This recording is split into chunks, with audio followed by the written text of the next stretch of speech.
Christ died, buried, was rose again, sent the Holy Spirit, and the church was born. One church Jesus died to give birth to. And yet today, around the globe, there are about 45,000 denominations. How do we have one church with 45,000 denominations? What kind of division is this in this one church? Pastor Coy. Pastor Jesse. Welcome to the Pulpit Aside podcast. Yes. And I am Pastor Coy. And I'm Pastor Jesse. And we're so excited to have you guys join us again for another episode of Pulpit Aside. Yeah, let's go. Today we're going to look at a very familiar story in the Bible. We're going to look at a few verses from this particular story found in Genesis chapter 37 as we highlight some division, some hostility that will take place amongst a family of brothers. So I'm going to look, we want to look at chapter 37. I'm going to read some of these verses. That way we have some context to help us with today's episode. So Genesis 37 verse 1 says this: Now Jacob lived in the land where his father had sojourned, in the land of Canaan. These are the records of his generations, of the generations of Jacob. Joseph, when 17 years of age, was pasturing the flock with his brothers while he was still a youth, along with the sons of Bilhah and the sons of Zilpah, his father's wives. And Joseph brought back a bad report about them to their father. Now Israel loved Joseph more than all his sons, because he was the son of his old age, and he made him a very colored tunic. His brothers saw that their father loved him more than all his brothers, and so they hated him and could not speak to him on friendly terms. Then Joseph had a dream, and when he told it to his brothers, they hated him even more. He said to them, "Please listen to this dream which I have had. For behold, we were binding sheaves in the field, and lo, my sheaf rose and also stood erect. And behold, your sheaves gathered around and bowed down to my sheaf." Then his brother said to him, "Are you actually going to reign over us? Or are you really going to rule over us?" So they hated him even more for his dreams and for his words. Now he had still another dream and related it to his brothers and said, "Lo, I have had still another dream. And behold, the sun and the moon and 11 stars were bowing down to me." He even related it to his father and to his brothers. And his father rebuked him and said to him, "What is this dream that you have had? Shall I and your mother and your brothers actually come to bow ourselves down before you to the ground?"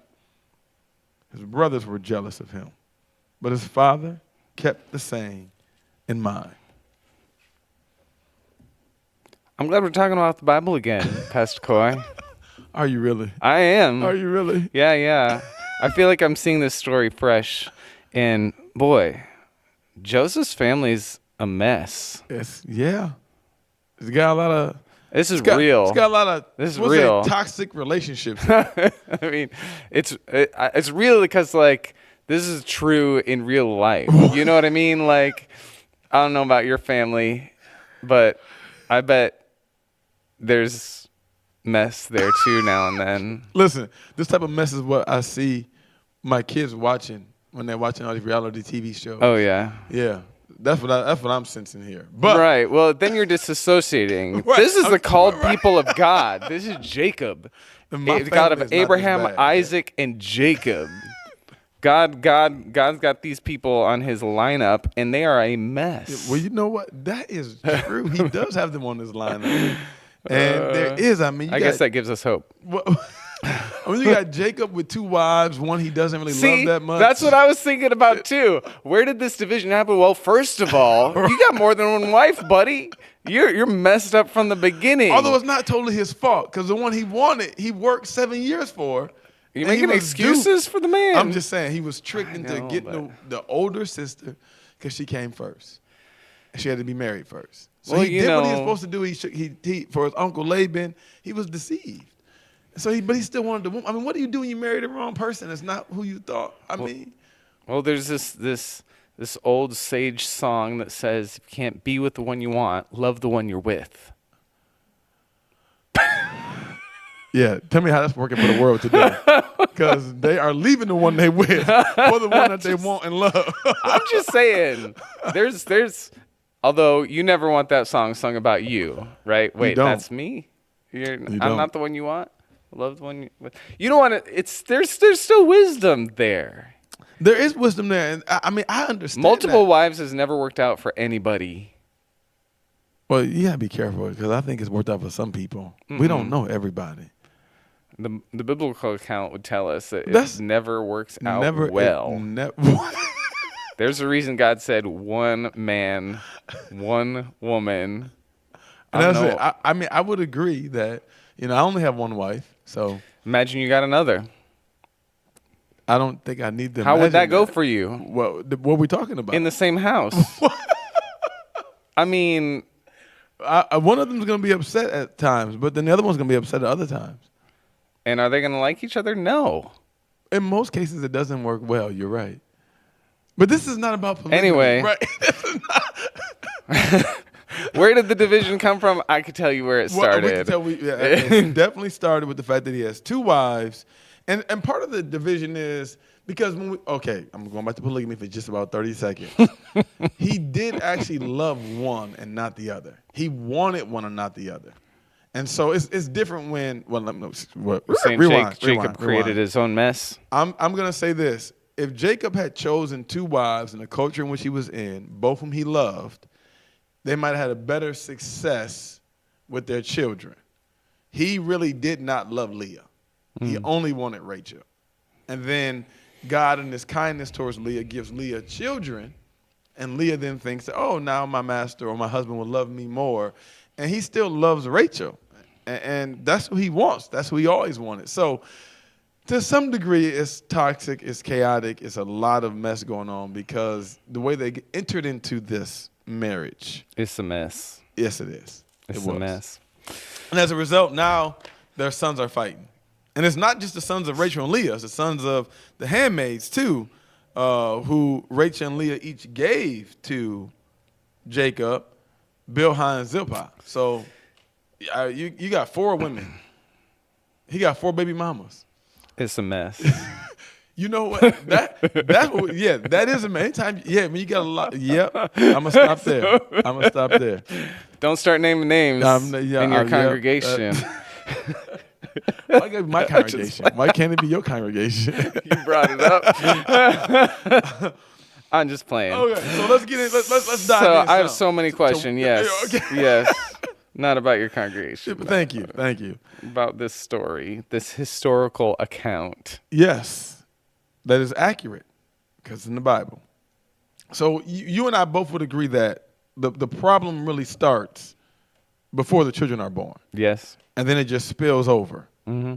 And it spills over because part of what we see here is Joseph at the age of 17, he is pasturing the flock. He's still young. Along with Bilhah's sons and Zilpah's sons. Sons. And Joseph, he brings back a bad report. Mm-hmm. So you got the youngest brother. Talking bad about 12, his older brothers. Right. Yes. Yes. And normally this wouldn't be too bad. Surprise. You expect the youngest to tell on the older ones, right? So that's I don't know if that's the only problem here because it gets compounded in verse 3 where it says Israel loved Joseph more than all his sons because he was the son of his old age. And so that, I think, compounds the tension that already exists. So I'm curious about that, right? Like, because it's pretty normal that the baby of the family is kind of the favored one. Mm-hmm. Or does that feel? Is that what it's saying here? Or did he literally say, I love you more than all my other kids? Because we need some real family counseling here in Jacob's family. Well, we do know some good books. Rachel, the wife he loved, gave birth to Joseph. And so Joseph is from the wife that he loves the most. And then it says in verse 3 that he makes Joseph this multicolored coat. Why? Because he liked him so much. That's what the verse is alluding to. That's what I'm saying. Jacob did not have wise counsel in his life. What are you doing? Okay, well, all right. The sins of the fathers are parents, visiting upon the children. A lot of parents pick a favorite child. And usually, a lot of times, the child they pick to like really be closest to is a child that is most like them or most likes what they like. Sure. That happens. Yeah. Okay? So the motivation I think for Jacob is the connection to Rachel, the wife that he loves, for Joseph. And so he's extra kind. He does some nice things. And Joseph feels more loved, and his brother sees him being more loved. So obviously when they're out in the field, the brothers is kind of like out there doing the job, like whatever. They just kind of get it done. And Joseph is like, he's so connected to his dad because his dad's like his best friend. It's like his homie. So he can't let his brothers get over on his dad. He has to tell his dad. Yeah. I wonder if like Joseph was not even doing the work. Well, he had the coat. He sounded like he might have been the foreman on the job. Nah. He just brought the report. Well, the foreman. Hey, y'all do the work. And then Joseph is not in report. charge of this thing. It's his oldest brother, surely, is be the one that would expect to be in charge. Well, I would assume that. So when Joseph brings back the bad report, if the oldest brother is the one in charge of it, that's not what happened, Dad. Who do you think But they Dad's believe gonna believe? Joseph. Exactly. So Jacob loves Joseph more than the others. He makes him a coat. Joseph's tattling on his older brothers. He's kind of setting his own trap in a way here. Yeah. But so's his dad. Yes. Yes. His dad almost initiates it because what we're probably seeing is a snapshot of what life has been like for 17 years for Joseph, along with his brothers. Now that Joseph is around, because before Joseph is born, the brothers seemed fine, even though they got different moms. One dad, they do some pretty bad stuff, in the book of Genesis, Jacob's sons, but they seem fine. It's only when Joseph comes along, that all of a sudden, boom. And so what we're seeing is probably getting a snapshot of what's been taking place for like 17 years. Sure. Okay, so then enter into this scenario. God sends Joseph a dream. Yes. So now God's favoring.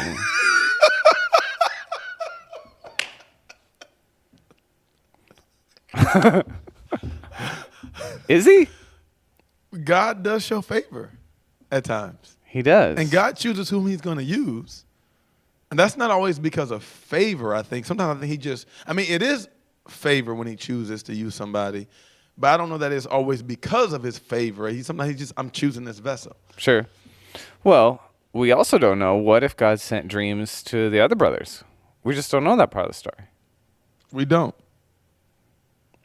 And so the only focus here is Joseph. But Joseph was the one who was given dreams. This is part of his gift. Sure. So in some ways, it's a spiritual gift. Yeah. Yeah. That the other brothers may not have, don't have, because there's no talk of it. They don't talk about it. It's possible. That I'm just reading between the lines. Yes, you are. But mostly we know that Joseph did get the dream. And here's what struck me as we're reading this story today.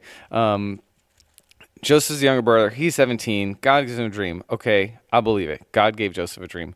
But what happened was Joseph was really immature. Yes. In how he handled that. I would agree with that. And then God sends him another dream. Right. He does the exact same thing, right? Yes. But now includes his dad. Right. And, his response is not surprising for a 17-year-old. Good point. You know what I mean? Yeah. Like, I'm a 17-year-old. God sends me dreams about how great I'm going to be. I'm going to tell everybody how great God says I'm going to be. You know what I mean? Like, but what strikes me about that, one, is that it's not surprising. And that, two, doesn't respond with retribution. Whoa, Joseph. Now I can't send you the second dream because you were so immature with the first one, because that would be me. I'd be like, all right, that didn't go so good. Yeah. God sends the next one. But what I love about this is it just shows the heart of God, that he will gift us, speak to us, and call to us, even in the midst of our, like, I don't know if the right word, but in the middle of like gross immaturity. Sure. But if we believe that the Bible, I say that we believe the Bible. I believe the Bible, Coy. If we look at Scripture, we look at the Bible. There's insinuations. There's evidence that the gifts that God gives to us are gifts that we may even possess to some degree, some utilization on even before we become Christian. Sure. Before we're saved, right? Mm-hmm. And God then will enhance that gift or that ability at times. So there's a chance that Joseph God had decided he was going to give him dreams because he wanted to use him a certain way. And so even in his immaturity or his youth, we'll even say just in his youth, maybe he mishandled it. And I do think he mishandled it. Mm-hmm. But God doesn't snatch it away. He doesn't change it. It's like, okay, this is part of you growing. Mm-hmm. Yeah, I mean, it's so wild in the middle because this is messy, right? This family's messy. Their dynamics are messy. Joseph is messy. And God's still in it. Yeah. You know what I mean? Like, because I don't know, from my viewpoint, again, this is not how I would have done it. I'd be like, y'all are messy. I need to find a family that's not so messy because I'm not sure you can handle this. And God's just not like that. But I'm so glad because that gives me hope. Yes, because we both know how messy you are. You are. Well, I saw that one coming. yeah. I know you set that right up. I didn't. Okay? So, all right. So we got this young man. We have his brothers. Obviously, we have their dad's influence. And what is now created as a result of some of this is a lot of dissension, a lot of tension between one brother with the other 11. Mm-hmm. So it's almost like you got them on opposite sides. And as you acknowledge, God is speaking to one for sure, and the other 11, not saying he's not talking to him, but he's not talking to him like this. Right. So Joseph has on his side, he's got the prettier mama. Why are you laughing? Keep going. That's what the Bible says. It says Leah was hard to look at. I shouldn't be laughing, but that's what it says. That's what it says. She was not attractive. So he got the attractive mom. His dad likes him more. I won't say loves him more, but he definitely. I mean, the Bible says he does more. So he has his dad's love, and even the Lord looks to be showing favor on him. And all of this compounded now puts the brothers in a place where, they're not feeling too good. But what would we expect from them? Sure. I think God chooses specific people for specific stuff, right? And so we think we have our own ideas of what's greater, right? Oh, Joseph got a dream. That means you're automatically thinking better than me. Must be better than me. I'm somehow lower than that. And it's like the Cain and Abel story we're talking about. Like, we're always looking at each other. Like, we're always like trying to compare ourselves to your metric, or whatever. And it's just not like, I don't think God thinks that way. I know he doesn't think that way. No, he doesn't. Like, it makes me think of the parable of the talents too, right? Like, you got the five, the two, the one, or whichever parable you read. And God's not about how much you produced or even how much you were given. Right. It's were you faithful? Yes. At the end of the day, well, you had more. No, he didn't say that to anybody. Right. He said, I gave you this much, you were faithful, enter into, you get more. Yeah, I gave you this much, you're faithful, enter into more. It was according to their capacity, it says, right? Like, we're each formed differently. And I don't think God uses comparative metrics. Not the way we do, no. But something must be our fallen nature, right? Cain and Abel showed us. And now Joseph and his brothers show us that, like, oh, you got a dream. I didn't get a dream. Yeah. Like, and if I remember right from us looking at the other passage with Cain and Abel, the idea was God was like, stop looking at each other. Yes. Stop it. Yeah. Like, look at me. Right. Yeah. That's good. I have a plan for you. Yes. It's not that plan, and that's okay. It's okay. That's right. It's good. I mean, and it should be that way, right? Like, if you fast forward the story, Joseph's going to be in charge, like, of so much. You can't have 12 kings. Right. You know what I mean? Yeah. You can't. You can't function, like, even societally, if everyone's in the same role. That's right. You know what I mean? Like, there has to be differences and division and the beauty of how it all works together. And these 12 were going to be the 12 tribes, 12 tribes, right? I mean, they didn't know that. But God knew. Yeah. You know what I mean? So, and he's like, guys, I have a destiny for you too. Just chill. Like, I wish he would have just broke in, as only God can. But again, he left them in their mess and let them figure it out. And sometimes he does that with us too. Sure does. You mentioned all of that, and I think that leads us to, in some sense, the church. Oh, yeah. I think one of the applications for us is, as a church, how much comparison is going on in the church. That not always just in a specific church, but sometimes, as you Between mentioned in churches. opening, Yeah. all these different denominations between churches. Well, this church has that, and so because they have that, we don't hang out, or they do that. No, well, our church is the best church in the area, so you want to go to the right one, you need to be here. Because the other Yeah. ones, they're not as good. It's like, Yeah. why are we even comparing like that? Yeah. But I think you're right. There's something in our human nature, our fallen state, that causes us to think that if God shows favor to this one, or if God blesses him this way, or if God gives him that gift, and I don't have it, and let's say people think that gift is awesome, or people think that the favor that this person is being received in that moment and being illuminated, somehow I got to take that from them and get it to me. Or they become the standard. Yes. Right. Of now I have to achieve to their level or to their whatever. And again, it doesn't make sense. Like if we actually step back and think about it, right? Like there's got to be room for all the different expressions. Think of the vegetation on the earth. If every growing thing was a tree, right? Because that's the big thing. You notice like, oh, look at this beautiful tree. Yeah. But if every growing piece of vegetation was a big tree, where would we be? Yeah. We would only have one if there was fruit on that tree. Right. If there was fruit on that tree, that would be the only food we have. Mm-hmm. But God creates diversity because it's necessary. And he doesn't say, well, that tree, because it's so big, is so much better, than the corn of the field that you can put on, your dinner table tonight, cool. Yeah. Or the wheat or that makes the bread or whatever. But we do that, right? Like, oh, that big church over there, they are now the metric by which we measure ourselves because they're the best. And that's what we should all look like. And God's like, no. You know what I mean? Yeah. It's like, I didn't make you to be the tree. I made you to be the corn. Yeah. You know what I mean? Yeah. Like, and we need the corn. Yeah. We need the wheat. We need the bell pepper. Yeah, I'm to just go along going with off. the tree. It has the fruit on it. We need some grapevines. Yeah, that's right. To produce the fruit of the vine. And so I don't know why. It must be our fallen nature, right? Like we're always trying to. Yeah, I think what a bunch of copycats, right? Like it's so boring too. If we really follow that logic to its end, it would be.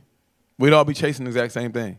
And here's the thing. Maybe what we're not chasing is the exact same actual physical, tangible thing. Maybe we're chasing the same feeling. What do you mean? Meaning, maybe I'm not necessarily trying to do exactly what you did, but what you did brings success. It brought this sense of achievement, this feeling of, hey, look at me. And maybe what I really want is that feeling of, look at me, I did it. And so I start to compare myself to you, and I look at what you did and what I did, and I say, hey, well, his grew bigger, so I need to go over there and copy what he did so mine will get bigger. At the end of the day, I think what we're looking for partially is we're looking for that feeling that says, hey, I did it, I've arrived, I'm the best. You succeeded. Yes. But that's because we make the metric for success what someone else is doing. Usually we do. Instead of what I'm supposed to be doing. And I like what I'm supposed to be doing. Right. Yeah. Right. Well, if I'm a corn stalk trying to be a tree, am I gonna succeed at being a tree?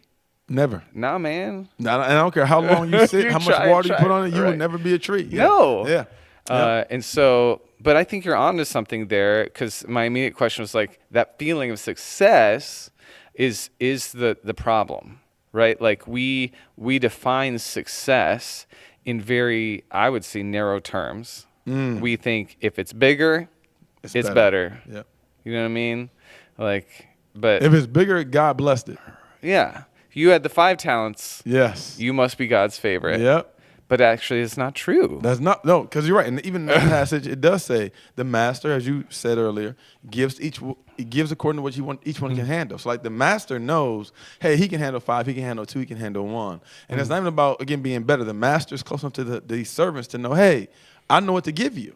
Like I know what's best to give you because I'm the master. Right.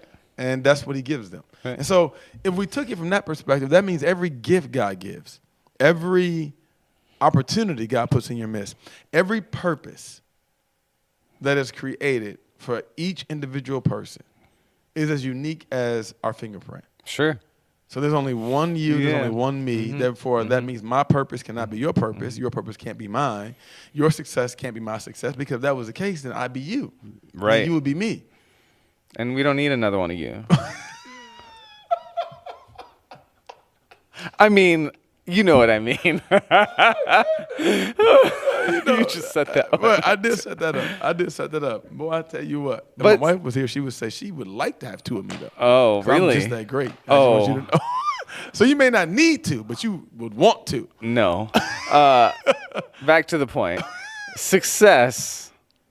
We think success is bigger. Jesus says success is faithful. Yes. Right? The metric he measures is good and faithful servant. Yes. Anyone can be successful if they really follow that metric. Yes. Were you a good servant? Were you a faithful servant? Were you faithful what you're given? That's all that matters. Yes. Which means somebody who has the big thing may not actually be successful. That's a good point. At the end of the day, Jesus will evaluate. Yes, that's good. Were you a good and faithful servant? Did you and that points in such a good direction, right? Who were you serving? Or did you serve Jesus faithfully? That's Not good. did you have worldly success and lots of money and lots of opportunity or whatever.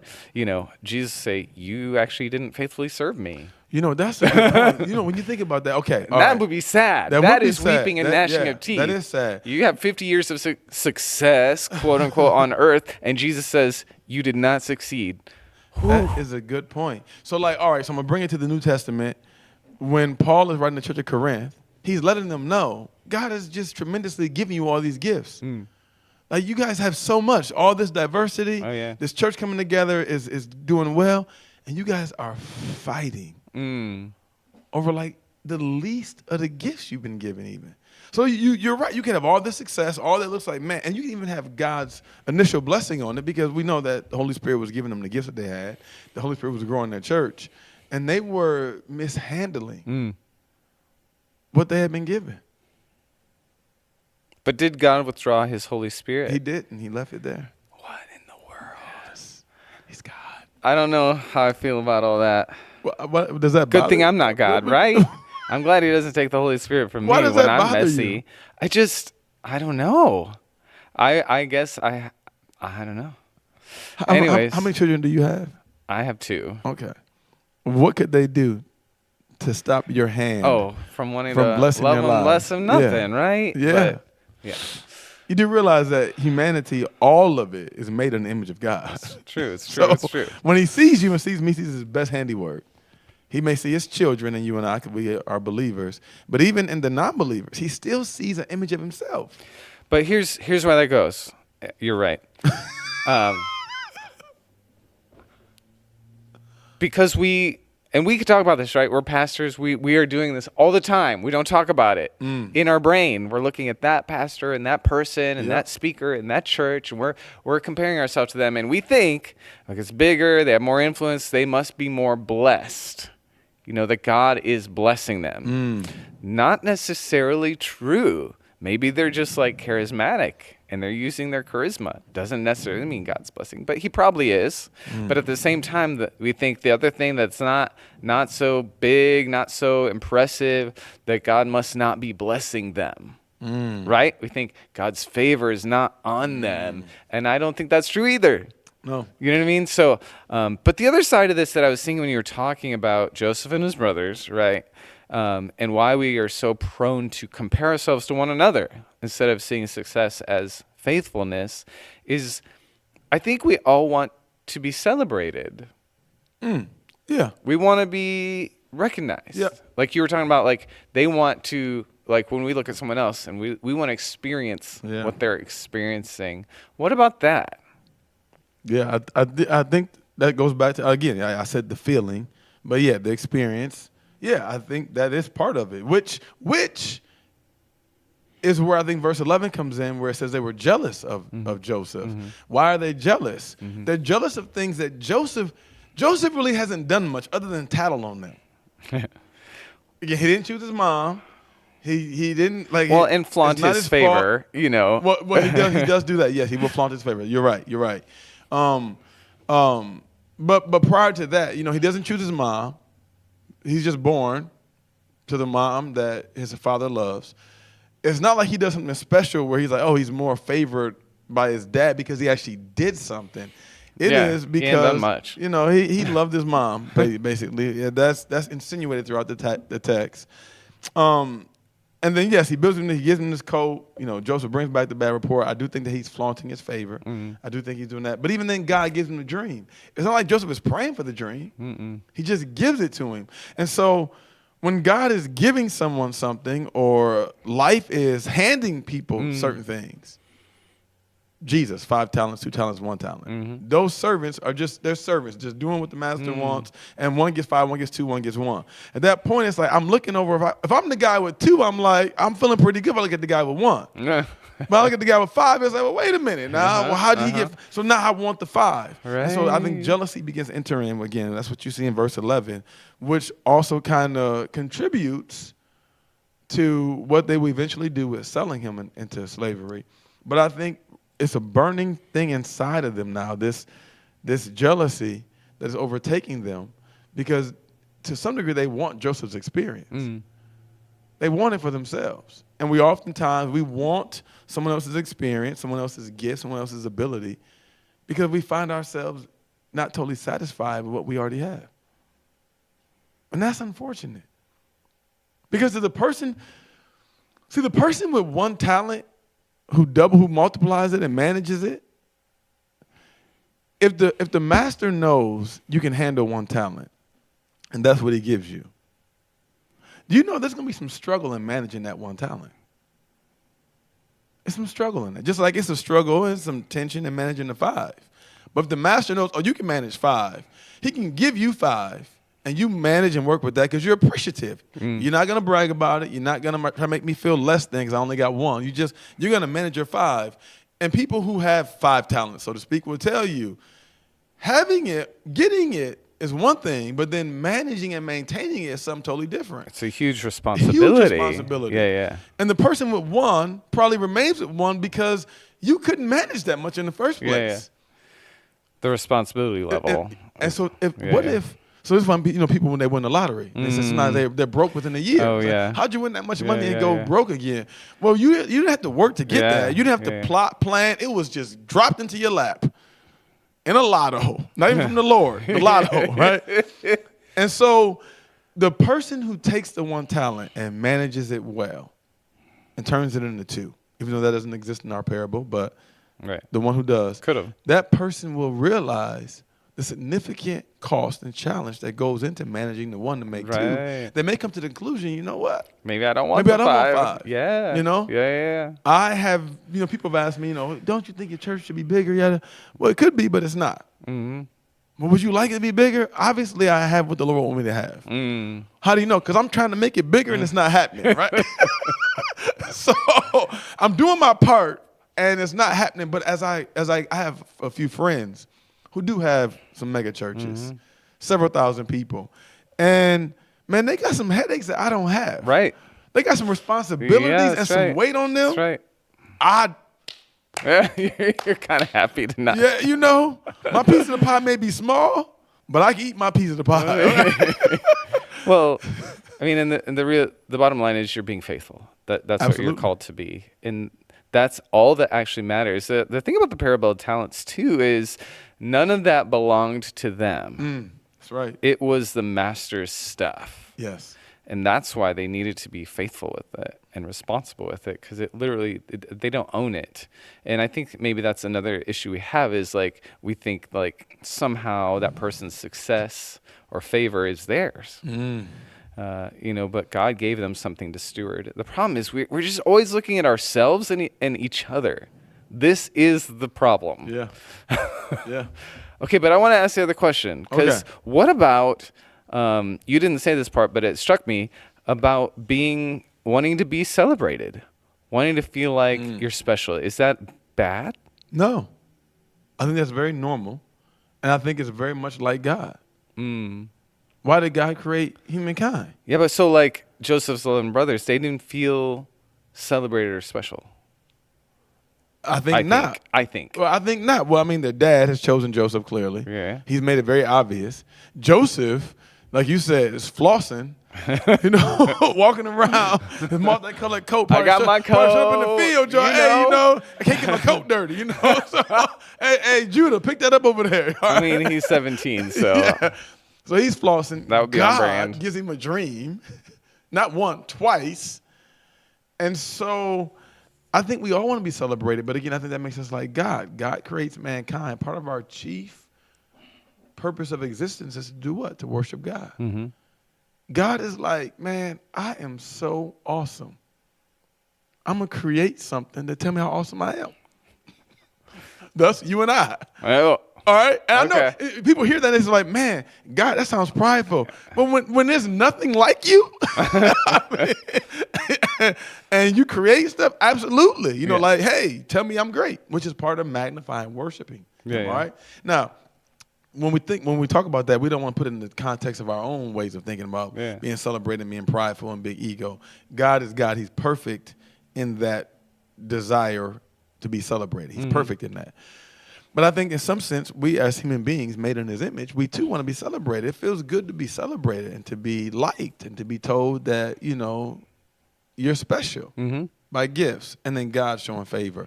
But going back to your point earlier, I think we're so focused on what somebody else is getting. When they're getting it, then we lose sight of what we've gotten, or we lose sight of waiting on what's coming to us. Right. So, today might be your day. Right. I need to rejoice with you because tomorrow when it's my day, I want you to be happy for me. Yeah. Plus, I don't necessarily want what belongs to you. Right. I want what is intended I'm not for called me. to be a tree, Right. Yeah. I'm not called to be corn. I'm a blade of grass for the glory of God, or something. You went real humble, like blade of grass for the I don't know. glory of I'm just pulling it out. But here's the question then, like, how would the story change, the narrative have changed if Joseph's brothers could find it in their heart to simply celebrate and agree with what God was saying through the dream, right? If they could choose to celebrate him instead of comparing and being jealous of what he was having, like, would that have been the solution? I think that could have begin to eliminate some of the jealousy that they were feeling. So I think that when we start to feel jealousy in our hearts, I think that's a legitimate thing, just like anger. It's legitimate. Something has happened externally or even internally that has generated this emotion or this feeling. And it's not so much that the emotion or feeling is bad. It's more so what you do with it. Yeah. Because I think the emotion, the feeling is, it's not really bad or good. It leads us to a place of doing right or wrong. Yeah. The emotion is an emotion. Yeah. It's a feeling. And you and I have to get to the root of why am I feeling this way. Yeah. And so, I do think that if they do begin to celebrate with Joseph and acknowledge the fact that God has decided to give you this gift. God is doing this. Because you didn't pick your mother. Joseph didn't go to parents or us and say, hey, I don't want Leah, I want Rachel. He didn't do that. Right. He didn't do anything that causes dad to like him like this. Obviously, the favor is there. And then God gives him the ability to have a dream because God has a plan for his life. All of that is really independent and outside Joseph and what he has done or even maybe what he deserves is kind of being given to him. And so what if his brothers celebrated that because they realized just as things have been given to you, things have been given to us too. Yeah, right. They all represent a tribe. You're right. Right. And even though Joseph will represent two, none of them carry his name. Ephraim and Manasseh, his two sons will have tribe, but the other 10 brothers get actual tribe names. Right. And so, I mean, what do you want? You want a kingdom or you want a legacy? I mean, what do you want? Okay. Okay. So you're preaching now. No, that's good though. I think that yes, you're bringing up a good point, but I do think that if they can, kind of suppress the feelings and emotion of jealousy in this moment, it would be easier to not only celebrate their brother, but to also not stay too focused on what he has been given in this moment as opposed to what they will receive in a later moment. I like what you said about emotions too. Like we can't always predict or curate what emotions pop up. But we can manage what we do with them, right? Yes. I heard somebody say once, like, emotions are normal and they're natural, but they're terrible leaders, Yeah. right? So, but they're great followers. Yes. And so we don't want to let our emotions, whether it's jealousy or whatever, lead us, but we can put what's true in the front. And it was in the way it was described was in the image of a train. Like, don't let your emotions be the driver car. Right. Let them be in the caboose. back car. Yeah. So they propel it forward. And so what's in front has to be truth. Yeah. Right? Truth propelled in alignment with your emotions will take you far. Yeah. Right? If you put your emotions in alignment with it. So jealousy, you don't want that to lead you. How can you turn that? You can turn it into a celebration. You know that this is what God is doing right now. That's the truth. Yes. So I can celebrate that. So when God's doing something else, maybe with me, then others will come celebrate with me too. Yeah. You know what I mean? And then I'm not letting competition be the emotion that drives me or Comparison. whatever else, you know? Yeah. Comparison. Yeah, comparison. Because then we try to compete. Like, well, you got that much, I'm going to get more, you know. You Which did is- this, I'm going to do that. It's just crazy. Right. It's just crazy because then we're all trying to always get more and more. And we're not trying to get more of God because we love him. We're trying to get more of God than the person next to us. Like, if that's your motivation, you're probably going to end up with less of God, Right. unfortunately. Well, no, it's exactly. I mean, like, you really want. It doesn't sound like God's what you want. Because he's not like that. Right. He's not like that. No. What if. I'll just go with the word celebration. What if celebration is the water that waters the whole field? Right? They're like, I can celebrate you growing, and it's going to water me too. I'm going to grow Yeah. too if I celebrate. But if I withhold my celebration, then neither of us gets to grow the way that we should. Wow. Yeah, that's good. In fact, you said celebration. What if celebration is part of the answer to jealousy of another brother or sister? Absolutely. 100%. And whether we're talking about, even you mentioned in the beginning, you said 45,000? Yeah. What if church denominations within Christianity begin to celebrate the other denomination and what they were doing well? Right. As As opposed to trying to that focus group's on what they winning do differently. here, Yeah. you know? Yes. We have mutual pastor friends here in the city. And there are some pastors who, they are doing certain things so well that when I see them, I just tell them, like, man, totally. you do this well. And you do it so well, I don't even try to do it. It's like, why? I can't be you. Because you're already doing it. And you're doing it, so you make it look so easy, doing it so well. That's not, obviously, I'm not supposed to do that. Right. It's like, well, the church should be doing all these things. Well, yeah, but sometimes I think the church is. It's just not one assembly doing it all. It's all the local assemblies contributing. Sure. So that way we're all doing a part to do the all. Yeah, right. That's the crux of the matter question in our day and age, I would say, right? Like, in a city, for instance, like, there are many congregations. I think the Bible would say many parts. Yeah. So, and Paul talks about it, right? You're not the hand, you're not the eye, you're not the arm, and that's good. Let the arm be the arm, let the eye be the eye, whatever.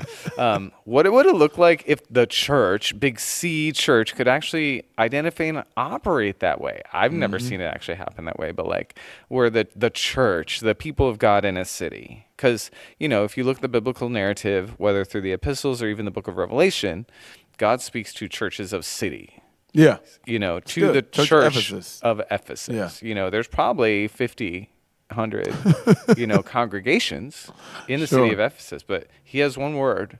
He sees one church in that city. What would it look like if we were that? You know what I mean? That I could look at your church and be like, oh yeah, Wow. Kingdom Life Church, they're the elbow, or whatever, Yeah. and let you be that, but also connect my word of the bicep. Yeah. That just came to me. How does our bicep and your elbow connect? But for real though, Yeah. I got you. are you still with me? I'm still with you and your bicep over there. Oh, it would almost be like Jesus' prayer got answered, Yeah. right? That we would be one. One. Yeah. Just as they are one. Yeah. Mhm. And then the world would see something. They'd have something to believe. Lord help good. us. Lord have mercy. That's good. Lord have mercy. Yes. That's good. Yeah. So what if celebration is part of the answer to a lot of the division and strife that we not only see amongst a family Right. that has got a lot of mess, but even at times the church in the city. Yeah, you said this at the beginning, didn't you, with the story of Joseph? How would the story be different if his brothers didn't act in jealousy? God would have, it was still God's will for him to be that one, to be Yes. in charge. He would have still probably somehow got him to Egypt. But how would the story look different? We don't have to run down that trail, but like, it's interesting to consider, right? What if the brothers and his parents even, were humble enough to receive the gifts that the Lord was giving Joseph while still being good family, like, whoa, bro, you're 17, just chill, you got some growing to do. Right, yeah. But we're with you. Yeah. Yeah. Let's see what God will do. And like, they could be there, and a part of it, I don't know. Well, one big thing, I mean, again, we don't have to chase it down, the rabbit hole of all the different things, but one huge thing is they wouldn't have lost connection with each other. Right. for, Family would have like, been together. man, almost 30 years, I think. Which was probably the biggest pain point of their whole existence. Yeah. Joseph will never see his mother again, as I understand it, after he sold into slavery. Wow. So, actually, no. I think she died giving birth to his brother anyway, Benjamin. Oh, is that right? I think she passed. I should know this. We should know this. But there are aspects, there are family members that he will not see and maybe never see again. But the entire time that he's there, they think he's dead. Right. And they're he's mourning. not. And Yeah. And so imagine what that would have been like to have had that journey together. Mm-hmm. Right. But yeah, I do believe that God would have got him there had his brothers not sold him. It was just because that was part of God's plan for Joseph's life. But yeah, and I think that's something that we don't realize. We miss out on what we're giving up when we let our jealousy and our divisiveness because of comparison, because of competition, because I got to one-up you, because I see God's favor on your life and I want it for my own. When we focus on those things as opposed to really focusing on who God is and what he's doing, then yeah, we miss out on many pleasant experiences that we could have had celebrating. Joseph ended up in a very favored position when it's all said and done. Yes. If the family would have maintained connection, cohesiveness, celebrated, supported the call, whatever, they would have, and they did in the end, but they would have received a lot of that favor as well. Yeah. Yeah. I mean, you think about it. I mean, there's some things that Joseph, he receives a lot of favor in the end, but it took a long time to get there. Yeah. I mean, for 17 years. He didn't have to, though. Right. For 17 years, he's actually pretty good. He's kind of big man on campus. But for about the next 17 to 20-something years, it won't be like that. Even in Pharaoh's house, I remember talking about this one time before. Even in Pharaoh's house, when he gets elevated to, like, be chief of staff. Right. He's a slave. Yeah. He got more work, more responsibility, a greater title, same pay. Nothing. He still belongs to somebody else. And so when we think about even his elevation, it's not like it altered the way he lived his life from the standpoint of his own freedom, independency. He lost all of that. He is still a slave. And although, he will have nicer clothes, he'll eat a little bit better, he will be next to the master, he's still a slave. He's still a slave. And last time I checked, I only want to be a slave to one person. And that's the Lord Jesus Christ. That's true. That's true. So that's true. I don't care how nice you make it look. I don't want to be somebody's slave. How do you really feel? I just told you. Tell me more about that. I just told you. No, I'm just thinking like he could have still got there, in the will of God, but they could have received so much more if they would have celebrated instead of been envious and competitive. There's a lesson there. There is. Right now, Joseph did need maturity. Yes, absolutely. and maybe a little humility that he learned along the way, but God can teach us those things in a multitude of ways. Absolutely. He didn't need to be sold into slavery. No, he did not. You know what I mean? He didn't need to go to prison to learn humility. I mean, God can teach us. God is really good at bringing us into situations where we are matured and humbled. Yes. Yeah. Yeah, I would agree. Yeah. And again, we don't take away from this. We recognize that part of the story is them selling him, and it's important. It's the way God has chosen to bring Joseph to his destiny, and I'm fine with that. Doesn't even bother me. But it does. This story does, in some sense, help us as we talk through not the divine providence of God's hand in it, but just how they got to the point where they were selling their brother. Sure.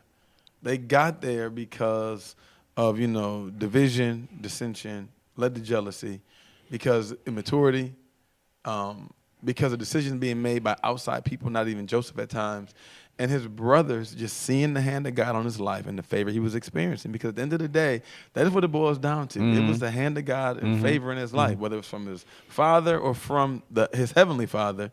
That's what's happening with the coat, with who his mom is, how his dad feels about him.